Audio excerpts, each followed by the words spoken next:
Je ne pense pas que quelqu'un doive faire un coup d'État, voire deux, et ensuite rendre le pays à des politiciens qui ont échoué, alors que l'insécurité sévit partout.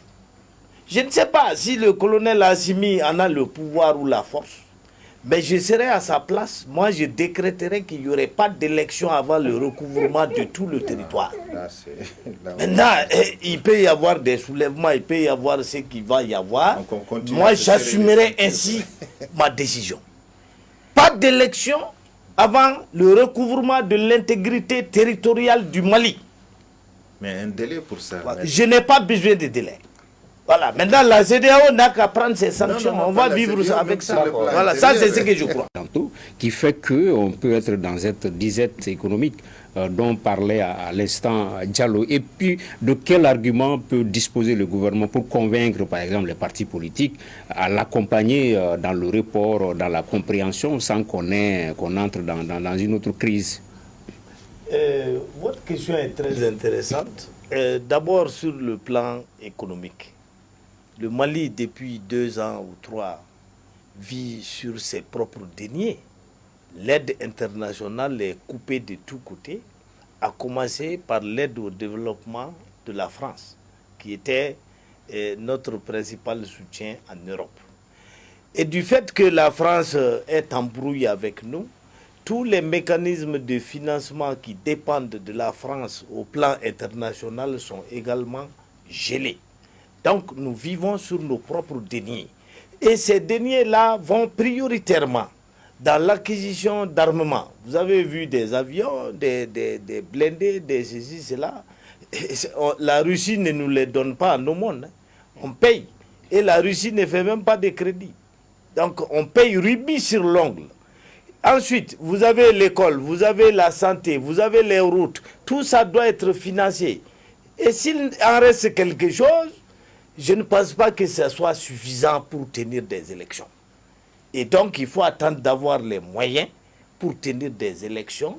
Ceux qui sont pressés, c'est leur affaire. Ça, c'est dingue. Maintenant, la deuxième chose que je voulais dire, c'est que nous avons été mis pendant des mois sous embargo de la CEDEAO. Nous sommes isolés sur le plan international, sur le plan financier, sur le plan monétaire, sur le plan diplomatique. Mais comment ceux-là même qui sont en train de nous isoler peuvent-ils nous imposer un calendrier quelconque? C'est une bonne question là. Et en fait, vous parlez d'un large consensus national. J'ai toujours plaidé pour ce consensus. Sauf que au Mali, aucun consensus ne peut se faire si vous ne partagez pas le gâteau. Et donc, il faut ouvrir le gouvernement, il faut ouvrir le CNT à ceux qui crient. Comme ça, ils vont cesser de crier. C'est tout. D'accord. Sinon, le consensus, ce n'est pas sur le papier. D'accord. Voilà. Professeur Gapou, si de façon endogène, autonome, le Mali parvient à s'équiper, la logique voudrait également qu'il puisse lui-même financer ces scrutins-là, non? Oui, mais c'est ça la question de souveraineté. C'est pas je peux faire une partie et l'autre je ne peux pas, non. Ça ne vient pas sur la table de la souveraineté. Je pense que chacun est libre d'interpréter cette situation à sa manière, mais moi je pense que la question du moyen, elle est vraiment résiduelle dans le problème. Parce que des moyens pour faire les élections ne peuvent pas manquer au Mali, c'est pas possible. Maintenant, comme j'ai dit, les élections c'est beaucoup plus compliqué. Vous connaissez la situation du pays depuis longtemps. Maintenant, on se rend compte, par exemple, l'exemple c'est typiquement le fait que le CNT va entrer dans cette session extraordinaire pour, par exemple, le découpage territorial. Et le nombre de cercles, parce que vous savez que les circonscriptions électorales, c'est la commune, les cercles, bon, les régions, on sait déjà.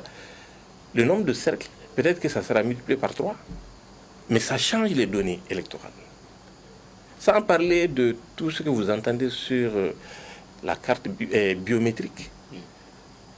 Ça, ce sont des processus qui n'étaient pas à portée de connaissance au moment où on projetait ces agendas. Donc, il y a plein de facteurs d'impondérables, vraiment, qui font que on est dans une situation très, très complexe. D'accord.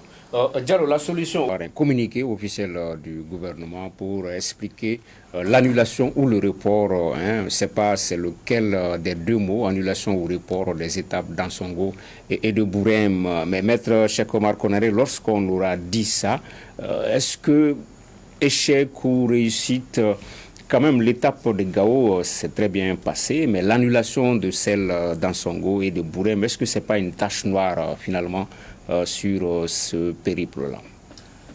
Bonsoir à tous. Et il faut inscrire ce voyage du Premier ministre dans la logique de l'unité nationale. Il s'est rendu à Gao pour montrer aux gens de Gao et de manière générale aux gens du Nord que le Nord reste malien, que Gao restait une ville malienne et que le gouvernement malien n'a pas oublié les populations éloignées de cette partie de notre pays. Le message second qui était lancé, c'est que les autorités ont décidé d'aller à Gao à bord d'un aéronef militaire du Mali. Et le Premier ministre a même souligné qu'il n'était plus nécessaire de rallier Gao avec les moyens de la MINUSMA ou d'une force étrangère. Ça aussi, c'est un élément de ce que les autorités ont appelé récemment la souveraineté retrouvée.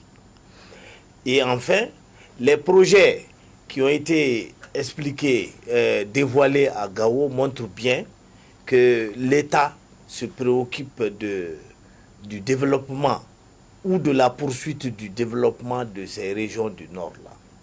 Des routes, des distributions de vivres, etc. Maintenant, vous vous demandez pourquoi la visite ne s'est pas poursuivie sur Ansongo, sur Bourem, etc. Mais le Premier ministre est allé à Sigasso. Pourquoi vous ne lui avez pas reproché de ne pas être aller à Kajolo ou bien à Yoroso? Justement, parce voilà. que donc, Ansongo et Bourem initialement étaient dans le programme. Oui, mais celui qui a décidé le programme peut le corriger. Non. Sans qu'on aille supputer sur des questions de terrorisme ou de toute façon, il y a des terroristes à Gao là. Voilà. D'accord. Ouais, on va. Ok, d'accord. Avant de donner la parole à Massiri rapidement.